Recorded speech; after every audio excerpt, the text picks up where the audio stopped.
श्री योगेश्वरी स्तोत्र मराठी. जय देवी महामाये देवी योगिनी क्षेत्रमंडली अंबाजोगाई वास करिसी नमन तुझ योगेश्वरी. चैतन्यमयी चिदानंद सदनी चैतन्य लीला करी. आनंदमयी शाश्वत चैतन्यमूर्ती नमन तुझ योगेश्वरी.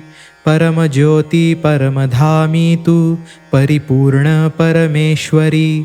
श्रीं ह्रीं क्लीं बीजमंत्रे जपोनी नमन तुझ योगेश्वरी.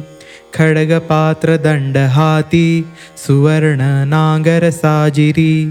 तेजस्वी तू देवही वंदिती नमन तुझ योगेश्वरी. श्री सुक्त योगिनी मंत्रपाठ यागे करुणी सुपूजिती. शरण्ये वरदे चंडी माते नमन तुझ योगेश्वरी. श्री योगेश्वरी स्तोत्र संपूर्ण. श्री योगेश्वरी चरणी अर्पण.